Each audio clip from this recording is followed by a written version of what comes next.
Mini episode 1698 of the FDH Lounge is brought to you by Sportsology, delivering unconventional columns and webcasts about sports, TV, music, movies, and more. Follow them on the web at sportsology.com. The FDH Lounge. You'll want to schedule your life around it. A long time ago, on a gloomy, wet Cleveland spring night, two men stand alone amidst the late-night drizzle. Their voices echo across the vacant station parking lot as they debate the merits of the great American radio show that have been missing for far too long. On that night, an idea was born. That idea became the FDH Lounge.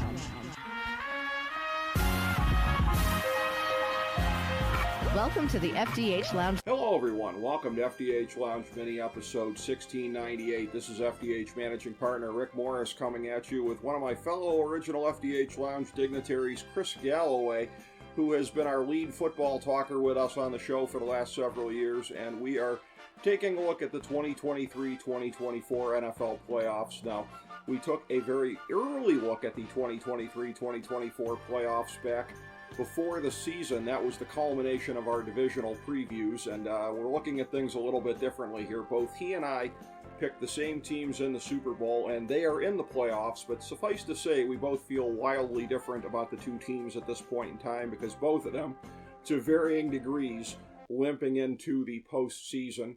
And a little bit of a spoiler alert here, too. Chris participates in our already taped mini episode 1700 to 1702, which will be posted on Sunday for the 17th anniversary of the show, taking a look ahead at the year, basically as the calendar turns from 2023 into a very tumultuous 2024 in the worlds of entertainment, sports, and news. That's those three segments in order. 1701, we did not mention, you will not hear any talk in there of Nick Saban moving on. You will not hear any talk of Bill Belichick moving on, because those shows were already in the can. But I will get to acknowledge right now, even though we won't be doing it in 1701, that a couple of years back on the show, first one to call it anywhere, and I said at the time, this is a real clip and save moment, when Chris first put it out there that Bill Belichick could be getting left by the wayside, and he was, as we're taping this today, in New England, a quote-unquote mutual parting of the ways. Neither one of us, of course, forecast New England to be in this year's playoffs, but again, congratulations for being ahead of the pack on that one, and I'm very grateful you did it on this show, Chris. Well, Rick, it's always a pleasure to be in the lounge, and I think the only thing I was off on, I was just a year ahead of schedule, and that's not to say that the Crafts didn't consider a move last year, because I actually think they did, or at least it was talked about somewhere in the recesses of in the bowels of Gillette Stadium, but probably just wasn't enough once he was making some different hires to fix his coordinator problems. But I think after this year, Robert Kraft had seen enough, the family had seen enough. They could tell that the roster did not have the talent it needed. They could tell that, other than Matt Judon, the expensive spending free on free agents didn't do a thing for them other than spend their money. And so it seems to me it was inevitable. There's just no way around the fact that, Bill Belichick is 82 and 98 as a coach without Tom Brady. And for everyone that likes to, in places like Cleveland, criticize Kevin Stefanski, although that's sort of waned some. Kevin Stefanski's record without Tom Brady is 37 and 30. So the idea that somehow Bill was untouchable, especially considering some of the non-functional aspects that were coming out of the whispers out of that camp in terms of New England and how dysfunctional they were, none of it surprises me. I appreciate the accolades. I was just a year ahead of schedule, but to me, this was inevitable that this was coming all season long. Yeah, it ended the way that it had to end, and I have to say, the way that you've said that about people up there had seen enough, that takes me back in my memory bank here. Of course, John Cena, when he was WWE champion back in the day, as people tired of the way that he was being booked, you would see those seen enough signs in the crowd but spelled out for his name. I wonder how many of those were getting recycled at Patriots games this year. The bill is due. Yeah, I mean, look, it's real, right? I mean, the NFL is a "what have you done for me lately" business, and 6 Super Bowl titles once Tom Brady left was not enough, and we all know that Kraft and Belichick were butting heads all the way back to when Bill wanted to make Garoppolo the starter, and I guess in essence trade off Tom Brady, and it was Tom went to Kraft and the ownership, and they sided and forced Bill to ship off Garoppolo, right? I mean, we all know that. Yeah. That was 4 years ago that was going on. Right. So it's been bumpy for a while. So to me, even though, maybe I was the first person to put it on tape somewhere, but I just don't understand how it could be a surprise to anyone. There was with that conflict over Tom Brady, of which they then went and won another Super Bowl after that conflict between coach and owner. That told me all I needed to know about once Tom left and Tom was sick of Bill. That and the closeness of Tom and Bob Kraft. Bob Kraft has talked about him like he's a son, right? Yeah. And so I just don't. I think I just viewed it as like it's inevitable that this thing is going to end unless Bill could find a way to get them back into the playoffs and make them competitive right from the jump after Tom's departure. He was on thin ice, and I think that's what the spending spree was on the free agents, right? I mean, that never works. Right. And I think that was Bill acknowledging that, like, he's got a problem.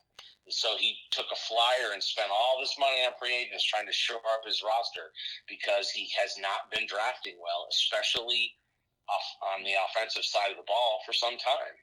Well, and what you're doing, it's one of those things where, generally speaking, when you do that, you're paying to get star players to put you over the top. In his case, he was overpaying functional players. So what's interesting is they came into this past year, and I think even the previous year, without a lot of obvious holes, but they had a lot of mediocre and overpaid players that were competent starters. But again, you need star power at a minimum of a half dozen positions out of your 22, and maybe more than that if you're going to be a real successful playoff caliber team. I will just say this kind of puts me in mind. My surprise at how this whole story has built over time just goes to the precedence in college football, because it's a thing where before it came out that Joe Paterno, there were kids getting diddled on his watch at Penn State and he had to go. There were people that were tiring of him there and people tiring of Bobby Bowden. And in both instances, I looked at it like, well, what was either place before they got there? So it's like, you might not like what the twilight years look like, but, there is a kind of certain thing built in of like, they were nothing before they got there. Does loyalty count for nothing?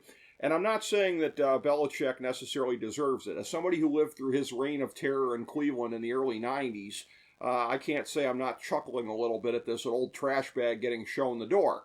But it is a thing where that does sort of animate my surprise about this, because we talk about this, what have you done for me lately? Well, and again, you can look at it and say, Brady was the dominant reason for the Super Bowls, not Belichick. Yes, and still, you've won all these Super Bowls as a head coach until a couple of years ago, getting talked about as the GOAT among coaches. This truly is a matter of if it can happen to Bill Belichick, it can happen to anybody. Well, that's exactly right. And we saw in the last couple of days it happened to Bill. It happened to Pete Carroll. Franchises want to be as competitive as they can be. And if you're not keeping your franchise competitive, they're going to move on from you. Yeah. The game, especially with these older defensive coordinators right now, the game is all about young, hotshot offensive coordinators. Yep. And these owners all emulate each other. Yep. And, couple old defensive coordinators. Now, obviously, Pete Carroll acts like he behaves like a 12-year-old, and Belichick acts like a 112-year-old. So there's a little difference between those two guys. Yes. One is a grumpy old man, and the other one, thinks he's a 25-year-old surfer dude. Yeah. That said, neither one of these guys were having, it was mediocrity at best at this point, right? And I think that, Pete Carroll's a good coach, right? And I'm not saying Bill Belichick's a bad coach, right? I mean, you got to have good players to win. Right. And I think that he brought the best out of Tom Brady, right? I think Tom Brady, had he been unlucky and gone somewhere else, that for a long time he and Bill worked who they were, their focus, their drive. It worked. But at some point, even the master loses their touch. Yeah. And in a league full of young, hotshot offensive coaches, Bob Kraft is not sitting back going, I'm fine with like 5 or 6 more years of 4-win seasons until Bill retires because, look at what he did for us in the past. And it doesn't work like that. Bob Kraft wants to win another one before he dies. Yeah. And he's looking at Bill going, you're not the guy. You were the guy in the past that we achieved great things. You're not the guy going forward. And it's time to move on. Well, I will say, as end of story. Just end of story. Yeah. And to your point, no one is safe. Everyone, and that person, anyone in pro sports thinks that they're safe. I mean, Paul Brown was the greatest coach of all time, and he got run out on a rail. So, no one is safe in professional sports. Well, that's a special case. That's Art Modell being an egomaniac and not wanting anybody to outshine him in the spotlight. So that's not exactly an everyday kind of occurrence the way that he got turfed. But I will say this as far as it goes, and as we start to take a look at the playoff teams here and how things are coming together and the models being used today, Belichick used to be sort of the standard, if you will. And that we've seen this in a couple of different sports. I want to be the one to buy the groceries also. Well, that was also misleading when it was happening there, because it's a thing where you look at the amount of talent and star power on those Patriot teams that won the Super Bowl, and Bill Belichick essentially was the trillionaire's Mike Tomlin, the trillionaire's Mike Vrabel, both also coaches who, look at what they do with what's on their roster. Yeah, and who's to blame for that, for the amount of sway that they have over the composition of the roster? So Belichick overcame his own deficiencies as a player personnel guy until he couldn't anymore. And you're seeing this now with most of the teams that are in the playoffs this year, that there is some, say it with me now, kids, checks and balances here, because if you let one egomaniacal tyrant control everything, you end up getting swept out the way that Belichick was today. Well, Rick, there's only so many 5'11" lacrosse players at Colgate that you can draft. So. Yeah, that's true. Yeah. Yeah, and, that's the discredited model. The model of today is that you have, these players that are being procured by a process where, again, coaches, I think, in most instances have some say, but there is a general manager in there, and it's either the general manager having final say on the 53-man roster or as close to 50-50 as possible. Those seem to be the dominant models that we have here. And again, using Belichick as a way to segue towards our preconceived notions here coming into the season, what we thought in the preseason. It is a thing here when we talk about what have you done for me lately, it is impossible to have forecast back in late August that Nick Sirianni would be on the hot seat to the degree that he is. He's not losing his job. Even if they lose 56-0 to Tampa Bay in the first round, he's not losing his job. But the bloom is off the rose with Nick Sirianni, and you couldn't have seen that back when we were picking them to be in the Super Bowl. And I think we both picked the Eagles to win the Super Bowl over Kansas City at that time. But they have just, again, the commonality there is Matt Patricia, turning over the defense to Matt Patricia, a Belichick guy, and seeing it just go in the toilet to almost historical levels here. Philadelphia and Kansas City both in the playoffs, but neither one of them more than a shadow of what we thought they'd be come late August. Yeah, I think that on the Eagles front, and yes, we picked the rematch. We picked the Eagles to win this go-around. And obviously, coming into the preseason, I mean, there was really nothing to tell us that both those teams would have the drop-off that they're experiencing, right? Mm-hmm. Now, we all know it does happen to teams, right? It happens all the time. You can have the same players, and then the next season, it's like, what's wrong? And I think, we're seeing that. But at the same time, you and I touched on it when it comes to Sirianni. We touched on it in relation to loss of coordinators. Yeah, but that should have been the first part of the season. The Eagles this year, but we had it flipped, which, again, our logic was they might struggle a little bit out of the gate on the front end with new coordinators, and then as the season goes on, they'll get stronger because, again, the roster's intact primarily, and they'll be fine by the end of the season. Yeah, this makes no sense. Who could have guessed that it would start 10-1? Yeah. It will start strong and then collapse down the stretch. Yeah. It's a complete flipping of what we thought would happen. We thought there would be a struggle with new coordinators. Yeah. But somehow, I mean, logic would dictate that would be at the beginning of the season, not at the backside. But yet here we are. And I agree with you. He's not losing his job, but I would say that if he doesn't fix that immediately next year, the Eagles don't suffer. They will move off of him super fast if he's not turning that ship around next year pretty quick. So look for some staff changes big time in Philadelphia while he looks to save his skin. Yeah. But yeah, so they're coming in. They're limping their way in. The Chiefs' offense appears to be just broken. Travis Kelce looks like a guy who fell off the cliff and might. If this isn't the last season, I would suggest that probably next year is. He looks like a guy who's getting washed pretty quick. Okay. Mahomes is, he's Mahomes, but he's got receivers that can't catch a ball. Yeah. And it turns out that their tackle play hasn't been very good this year. Yeah. Patrick is struggling. His receivers aren't catching the ball. And it turns out that Patrick Mahomes, even as great as he can be, can't carry the entire operation just by himself. And I think they kind of gambled on that this year, right? Like they thought they could get away with that. And it turns out he can only carry so much weight.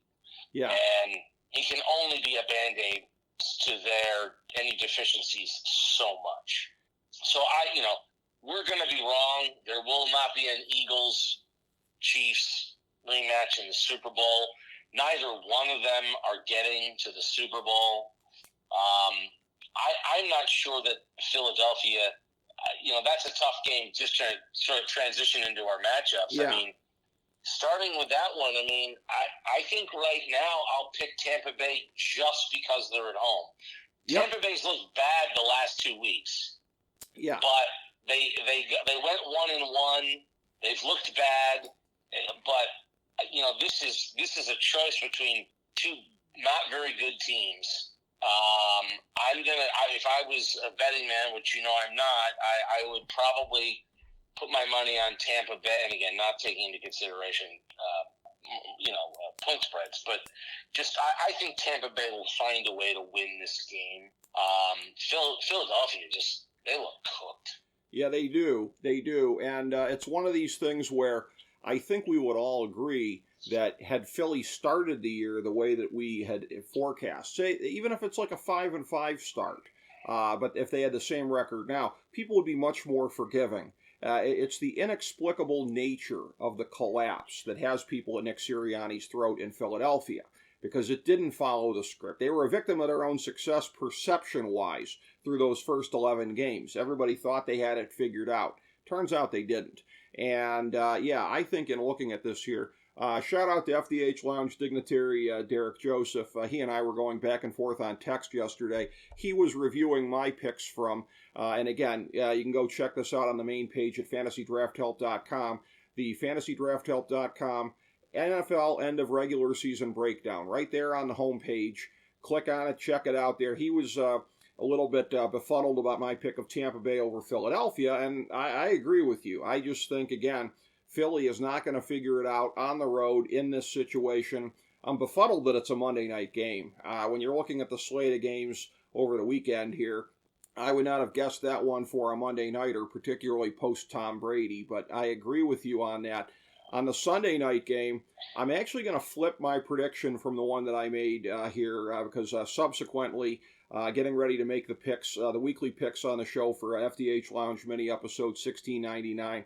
I am going with the Rams over Detroit. I'm going with them to at least cover, but I am starting to think now that they may win the game because, again, the superior defense. Detroit still just kind of scares me with that defense. The Rams don't have as much firepower as Detroit offensively, but they're better balanced.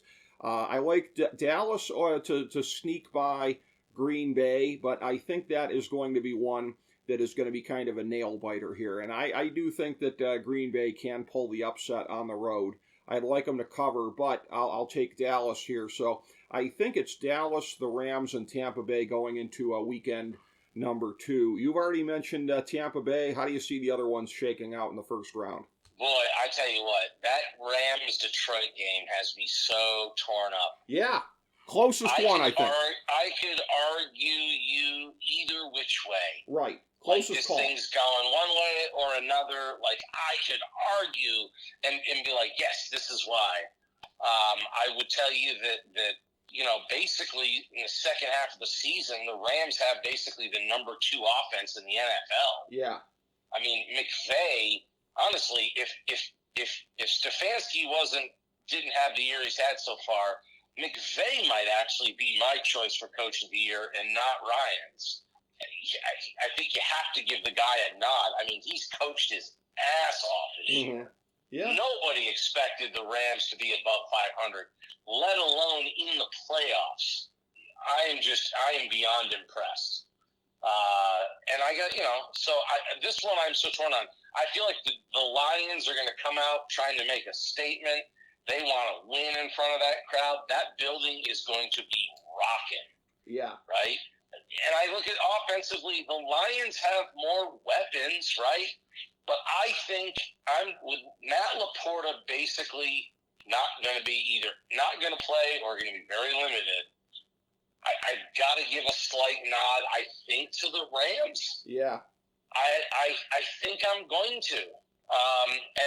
And this is from a guy who has fantasized about the idea of a Detroit-Cleveland Super Bowl. Yeah. But I have a feeling right now, I think the Rams are going to win that game. They're going to steal that one, and they're going to be the surprise darling that everybody's like, how are the Rams in the divisional round? A team nobody had in the playoffs, a team nobody had above 500. Everybody figured that they might be tanking and unloading Aaron Donald by the trading deadline. And yet here we are. So I'm with you. I'm going to take the Rams. And then, of course, if the Detroit wins, I could say to you next week, well, it was pretty obvious they were going to win. Right? Yeah. They were at home. I mean, it's just, I could argue that too. But right now, where my head is at is I think somehow the Rams win this game. Dallas Green Bay is going to be way closer than it should be. Yep. That Green Bay defense is terrible. Dallas is just the team that we know. We're just all waiting for them to just fail. Mm-hmm. But I will say they're at home this season. At home against inferior teams, they've won big. I'm going to say they win this thing by 8 points or so. It's again from a point spread standpoint, it seems huge, but in the course of a game itself, isn't really that big a win. But I think they'll find a way. I think Dallas finds a way. Mike McCarthy saves his scalp. I mean, he loses to Green Bay at home in this game, and he might be on the hot seat pretty quick. Yeah. But I think I'm with you. Dallas finds a way. Rams find a way. Tampa Bay finds a way. And, then we go into a divisional round in the NFC of Baker going to Dallas and the Rams going to 49ers, right? Yep. Mike Shanahan's worst nightmare. Yeah, that's true. I mean, if there's one coach he has not been able to solve, it's Sean McVay. That is true. So I think that it's Baker to Dallas, Tampa Bay to Dallas, and the Rams to San Francisco in the divisional round. Yeah, well, and I'll tell you this, by the way, if anybody wants a tip watching the game here as to whether Dallas is going to choke it away or not. If Dallas can't convert on third downs, they are going to choke. Here's why. Dallas is second this year on third down conversions offensively. Green Bay is 25th defensively. If Green Bay is rising up and stopping them on third downs, Dallas is going to choke that one away, Chris. Oh, I would agree with you on that. I would agree. Yeah, that tells the tale right there. If they can't overcome that third down defense, that's going to tell the tale.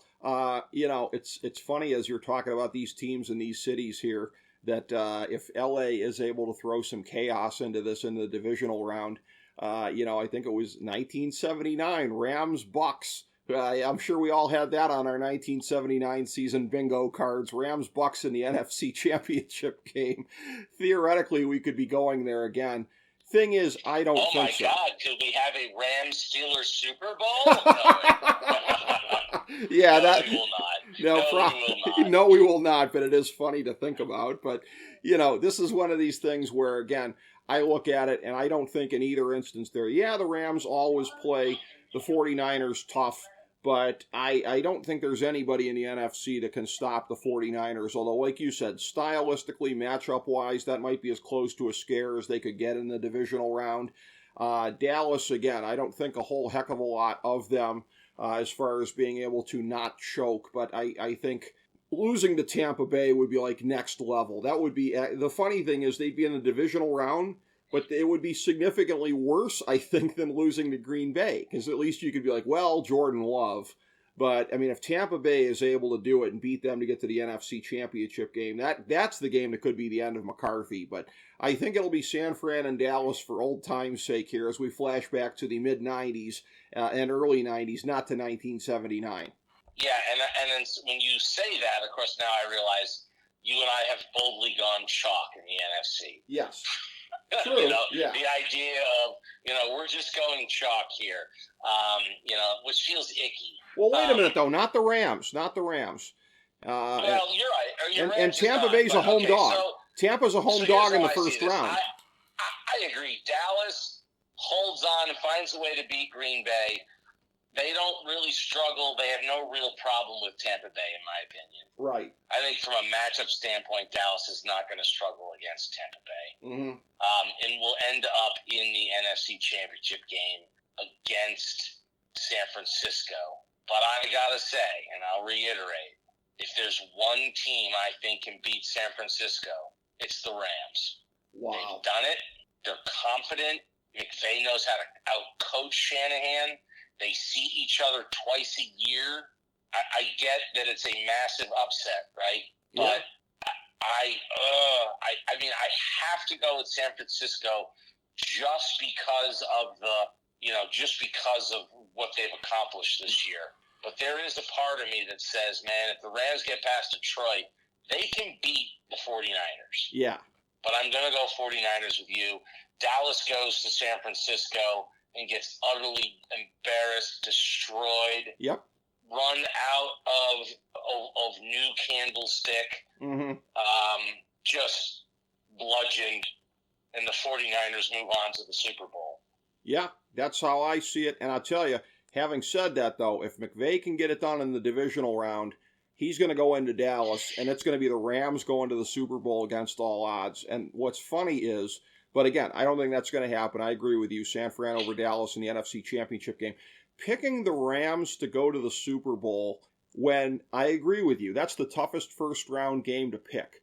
But if they made it to the Super Bowl, I always like comparing things in different sports here as far as how they feel. That would feel like picking a play-in team in the NCAA tournament, one of those 11 seeds that had to survive a play-in game. It would be like picking one, and I think that's happened, actually. I think VCU was actually a play-in team when they made the Final Four. So that's what it would feel like if the Rams as a 6 seed could make it, playing the toughest game of the first weekend, which we think they're going to be in. But again, you correctly laid it out. They draw San Francisco, and that is the easiest path to see to San Francisco not winning the NFC. It's just that we don't see much of a path for that being the case. It's funny, we talk about a couple of the games here that they should all be really good games in the NFC. opening weekend here. Cannot say the same thing for the AFC because the annual recipient of the What Are They Doing Here award in the playoffs, which you're going to get more and more of these things as now that we have 7 seeds in the playoffs, that would be the Pittsburgh Steelers, who somehow or another don't have a functional quarterback on their roster but made the playoffs anyways. They're going to get destroyed by Buffalo. I don't care what the weather conditions are going to be. They're going to get destroyed. Miami, as a big fish guy, I'd love to say I feel good about them going in on Saturday night in Kansas City. And again, a lot of the things you said about Kansas City, I agree with. I'm not quite sure what it is with Travis Kelce. It could be he's torn in a lot of different directions now. He is the kept man of a billionaire pop star. That takes up some of his time and attention. I don't want to sound like a hater for talking about his much bigger podcast that he does with his brother, but that takes up time and energy. He's getting pulled in a lot of different directions, all of his commercials and whatnot. I think the bigger thing for Kansas City is they were very, very arrogant in the offseason about getting a wide receiver. And again, Rashee Rice, thank God for them. They got him in the second round, or they might not have even made the playoffs. And anytime you say thank God for a second-round wide receiver, that is a heck of a thing to say about an offense as potentially explosive as Kansas City's. But if ever there was a time that winning the Super Bowl was the worst thing that could happen to a team, winning the Super Bowl without Tyreek Hill taught them all the wrong lessons. And again, they've had to be carried by their defense a good part of the year. Nostradamus couldn't have seen that one coming. But again, Kansas City, I hate to say it, has got enough to hold off my fish. Hopefully that's the Morris reverse jinx, but I don't think so. And maybe by default, the game that could be the most competitive of the weekend in the AFC would be the number 5 Browns, who are road favorites against number 4 Houston. And I will go along with the conventional wisdom on this. I think the Browns are going to come out of this game.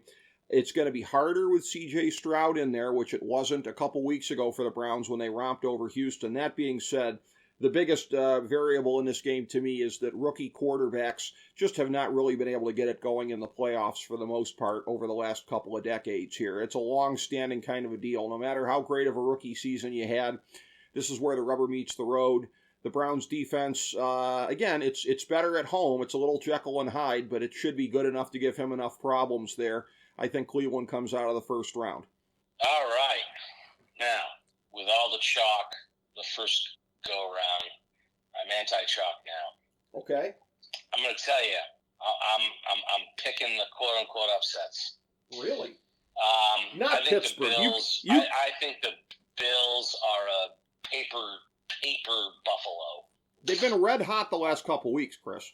Yeah, but look who they've been playing and how they've barely been winning. I've not been impressed by any of it. Okay. Josh Allen is a turnover machine, and the one thing we know about Pittsburgh, right, is that they're at 10-7 because their defense finds a way to get the ball back. Okay.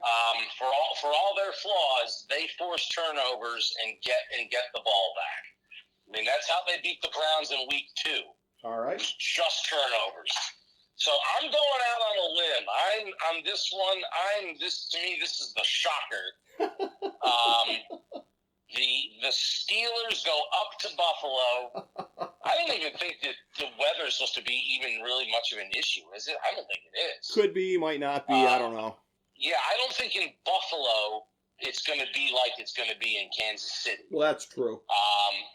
So I think the Steelers, who played all season in the toughest division in football, true, had their brains beat in. They had to beat other people's brains in. I think they go up to Buffalo. They're playing with house money. They're not supposed to barely be there. Mike Tomlin gets another win season. I mean, say it with me, Rick. How the hell are the Steelers 10-7?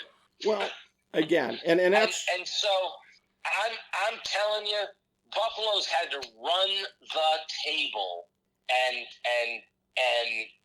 their coach had to convert to radical Islam in order to get this done. And I'm saying this thing ends. Okay. And there's going to be a lot of finger pointing, questions, etc. Okay. Steelers get the surprise victory in Buffalo to move on to the divisional round. Other game, Miami at Kansas City. A temperature of, what is it supposed to be, 4 degrees? Something like that. Yeah, 4 degrees, right? So you automatically say there is no way a team from South Florida is going to go up to Kansas City and win a game when it's around 0 degrees. I think the team that can run the football better in this game is going to be the one. Because I will tell you this, I don't think Tua is going to be able to throw it well in this weather. Right. And I don't think Kansas City's receivers, who couldn't catch a football when the weather was good, are going to be able to catch a frozen, slick rock. So I think this thing is going to be low scoring. I think it's going to be a slugfest, a punt fest, field position, and the team that can run the football is going to be the one that wins this game. And my prediction is Dolphins with the upset. Wow. From your lips to God's ears. I mean, listen, all those things are possible. Miami does have the running game potentially to pull it off under the circumstances. And if anything, not leaning on Tua and not leaning on the finesse passing game, maybe that's what the doctor ordered, because the finesse passing game just hasn't worked as well against better teams over a period of time. So maybe being forced to play Neanderthal football is just what the doctor ordered, strangely enough. And if this happens, this is going to be very, very reminiscent of a couple of years ago when Aaron Rodgers was still in Green Bay before he did whatever he's doing right now on various media platforms. But San Francisco, remember, they went in and they beat Green Bay, and it was like, wow, this is not the team that you would think would beat the cold weather team. But, Green Bay was such a finesse team. San Francisco was actually tougher. The same could be the case here. Could be. I don't think it will be, but from your lips to God's ears. I don't think Miami's tougher. I just think they're going to run the football a little better. Okay. And I think that, again, I don't expect this to be a high-scoring affair. The Chiefs' offense just can't score. So if the Dolphins' D can find a way just to keep the ball in front of them, I'm telling you, I think Miami's going to surprise everybody in this game. The South Florida thing, look, last year Miami went to the playoffs and beat the Bills in the cold and the snow. Hung with the Bills. Right? Hung with them. Yeah, right.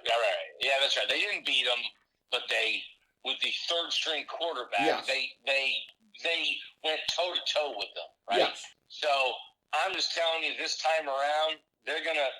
I believe Miami's gonna get it done, and it's gonna be a very quick exit for Kansas City, just like their Super Bowl partners, Philadelphia, and a lot of introspection coming in the offseason about how they're gonna put these things back together to get, to make sure that this historic 5-year run of excellence doesn't just come crashing to an end.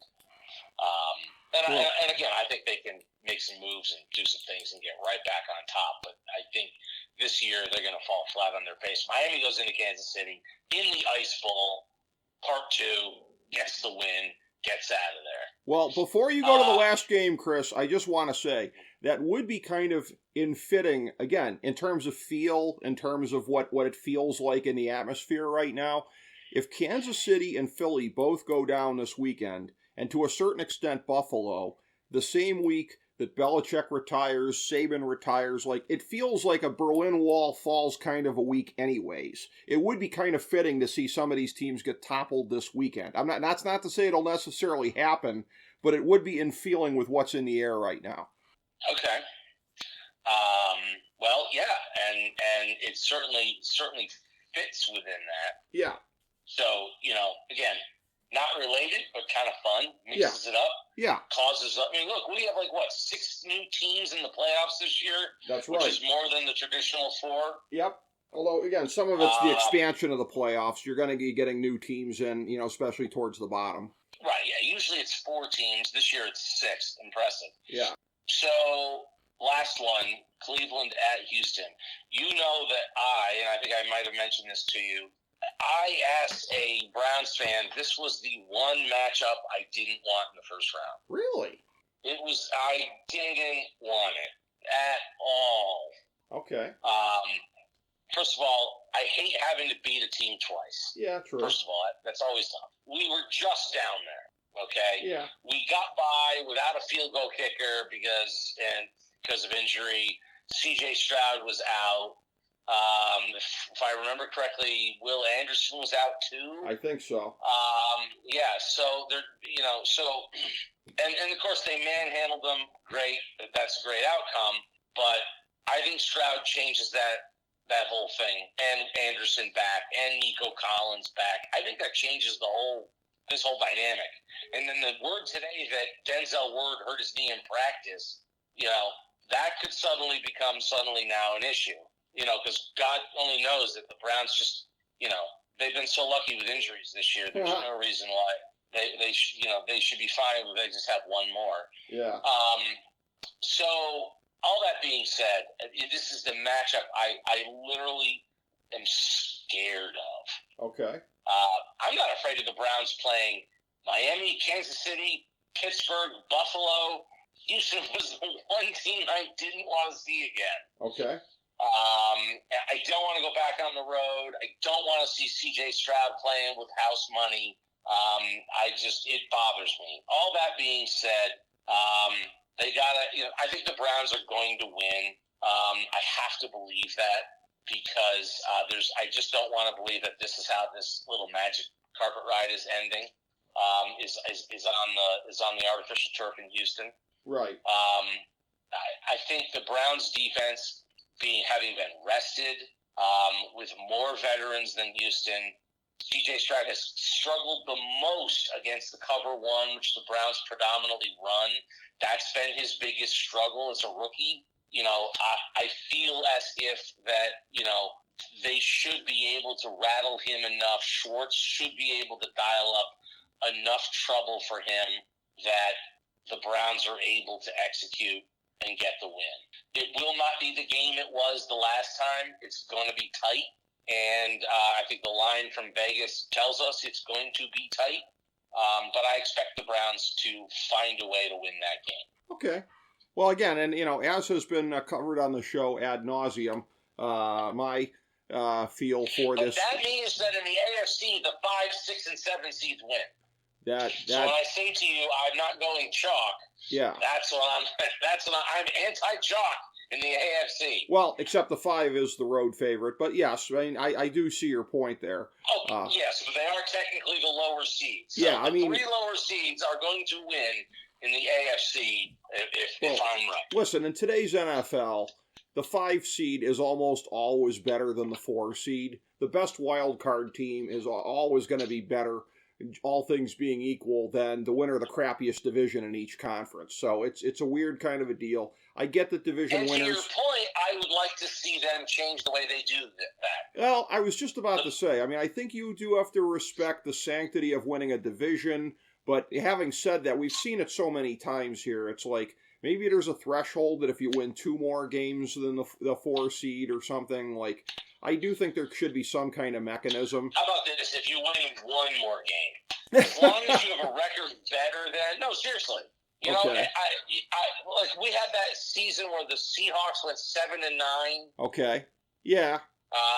And hosted the Saints. Yeah. That were like 10-6. Yeah.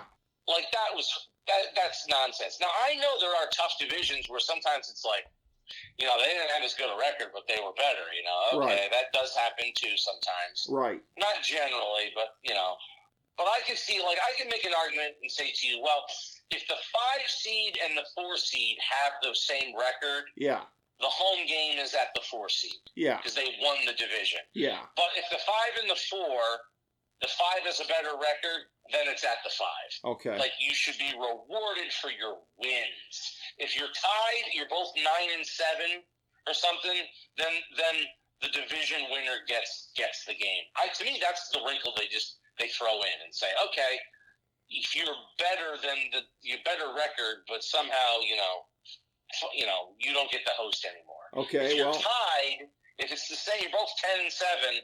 Well, then you host, okay, because you were a division winner. Okay. To me, that's an easy change. Doesn't that seem kind of just fair? Like, well, If you're tied with the same record, then, you get to host. If you're not, you're on the road, buddy. I would probably make it you have to have 2 more wins just because I don't know that, again, winning a division, even a bad division, is supposed to mean something. Let me throw you the unexpected curveball, though. I'll be interested to know what your answer is to this question, and that would be, would this also apply to the 3-6? I don't think you'd ever see it in a 2-7, but a 3-6. Would you do the same thing? Based on record, why not? Okay. All right. Why not? Let's say you had some good, that would mean that you'd have to have 2 bad divisions. Yep. I don't know, have we ever seen that? Like 2 terrible divisions and then 2 super divisions? No, they're usually spread out between the conferences. We've never seen that. Yeah. But I would apply the same thing. If you have a 3-6, if the records are the same, then you play at the 3. If you have a 3-6 and the 6 has a better record, sorry, 3, division wasn't enough. You go on the road. The only thing that makes me blanch at any of this is going down the road of the NBA where they have divisions, but the divisions are functionally meaningless. I don't know if the NFL wants to go down that path. I sort of, wince a little bit at the way that they do that. But again, as we've covered on this show, my thoughts about the Browns in any of their games are pretty much untainted by yay or nay personally. So I'm just looking at it, sort of clearly, not having the hometown kind of a thing here. And again, I think they're going to get by maybe a little bit easier than you tend to think. But again, this is not to say that I'm not buying the whole team of Destiny Gaga that all the Kool-Aid drinkers are putting out there. But again, you're looking at a fairly cleaned out AFC. So you're looking at a different scenario than I am, because I've got them week 2 going into Baltimore. And I do not see and by the way, I'm going to give you credit. You're the one person who's really noticed that, before they sat Flacco down, are we starting to see the end of the mirage here? I wasn't quite picking up on what you were, and I'm sure you hope you're wrong about that, but that's a thing where that's a possibility as well. I just don't see them going into Baltimore and beating them. I do have Buffalo and Kansas City playing in week 2, and I've got Buffalo taking it at home, because I have less questions about Buffalo right now than I do Kansas City. And boy, is that I'm grading on the curve with that one there. And again, the whole thing of somebody's got to go in and play Baltimore in the AFC Championship the last weekend. I think it'll be Buffalo, and I'm not sure that they're necessarily really going to hang with the Ravens. So as much as it nauseates me to say, as a lifelong Raven hater, Baltimore comes out the AFC. Yeah, I think I agree with you. If your scenario is right and I'm wrong and Kansas City goes to Buffalo, Kansas City's not winning that game. Nope. Right? If Buffalo gets out of the first round, Kansas City's not going to Buffalo and winning that game. Right. It ain't happening. So I'm with you on that. Yeah. And again, your scenario, it's going to be hard for anybody to go to Baltimore and win. Right. So whether the Browns have to go in the second round or in the AFC Championship game, that's a tall order. I think for the Browns, so let me say this. In my scenario, I have the Browns then hosting a divisional game against the Dolphins. Wow. Which is what that's the Chris and Rick matchup. We need to both be there. That would be amazing. I have the Browns pummeling the Dolphins in that game. Really? Okay. Yeah. And then Pittsburgh goes to Baltimore. It's a typical AFC North brutal, physical fight. Baltimore wins. Okay. Because Pittsburgh doesn't have the horses after a tough game at Buffalo to get past the Ravens in 2 back-to-back physical weeks. Quick note: I think Baltimore would maul them, but that's just my sense. I think if Watt's not back, I think they probably do. Mm-hmm. But again, I know the second game was against backups and yada yada, but the Steelers are 2-0 against the Ravens this year. And Mike Tomlin, in the last 5 years, is 9-1 against the Ravens.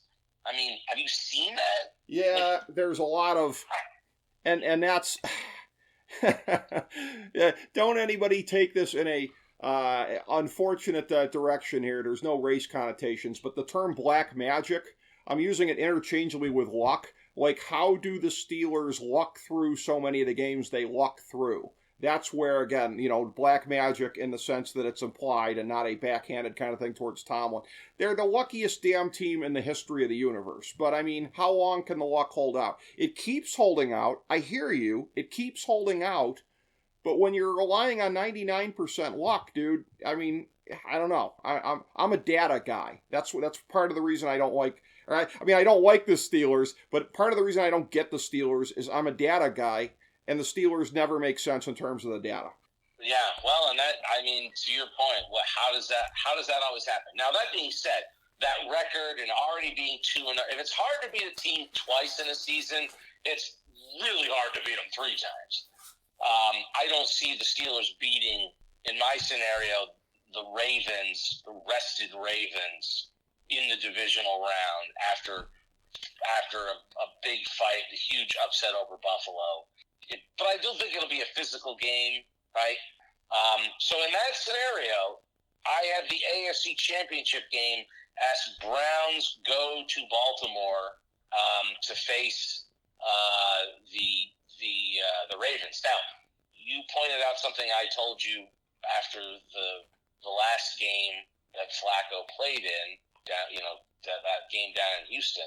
They pulled him out of the game, or they didn't pull him, but the second half of that game, he was terrible. Okay. Nobody wants to acknowledge that the second half of that game, he threw for 15 yards. Right. And he was missing wide receivers like a lot. It was bad. Mm-hmm. He did not look good. Right. And I walked away, and that's another reason why I told you I didn't want to face the Texans again, because I was like, God, he looked bad in that game. You think they solved the second half. Okay. If you just looked at the second half, you'd be like, ew. Yeah.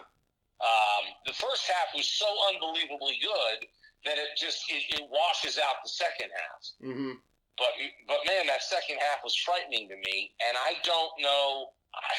My hope is that he's not that. We get a better Joe Flacco, right? Mm-hmm. And we saw the same thing really in large part against the Jets. He wasn't really good in the second half against the Jets either. He was pretty bad there too. Yeah. So I'm a little worried that the Flacco magic can't last. I mean, there's a reason the guy was like 3-14 since leaving Baltimore. Sure. And his numbers were terrible. I mean, Cleveland has, and some of this is on Stefanski, right? He's running an offense that's based off the Kubiak design that Flacco had his best season ever as a pro in. Right. So Flacco coming to Cleveland was probably the best fit that guy ever could have hoped for in terms of trying to catch lightning in a bottle. Right. Stefanski has designed an offense smartly for Joe to succeed, and Joe has, to his credit, by and large, other than some silly turnovers, has executed it perfectly. Mm-hmm.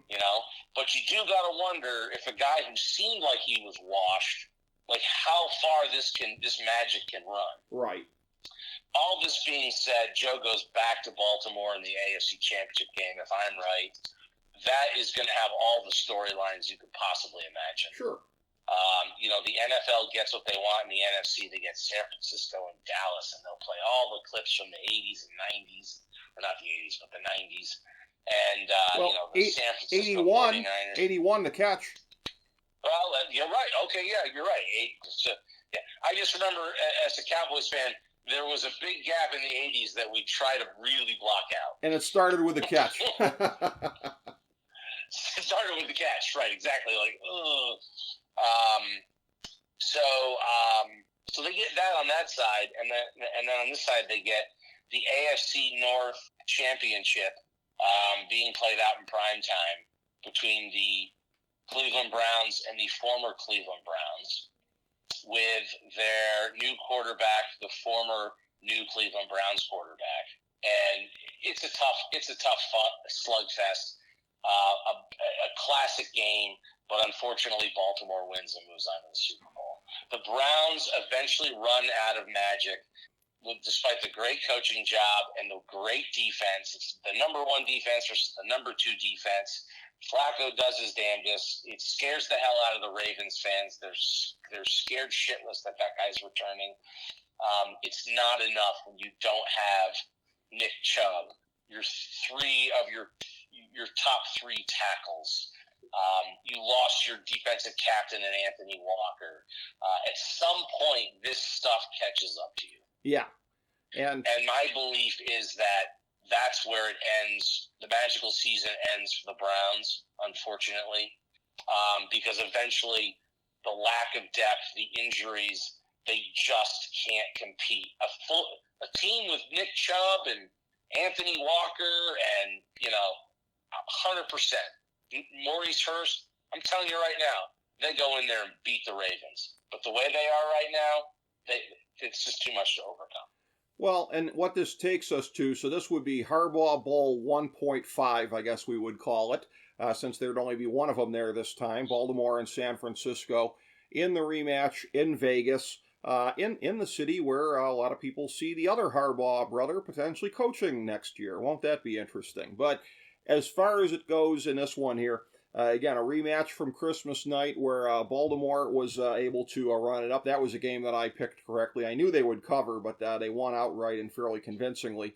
It is a situation where, again, you look at these two teams and the tiers that I have as far as my power rankings right now, my second tier goes from like 3 through 9.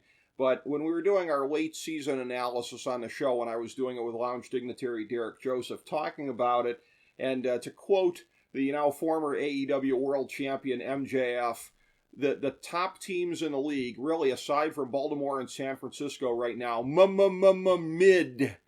And I think Baltimore and San Francisco, there are years where you look at it and you say, oh, these two teams are destined to be there. They've been on a collision course all year.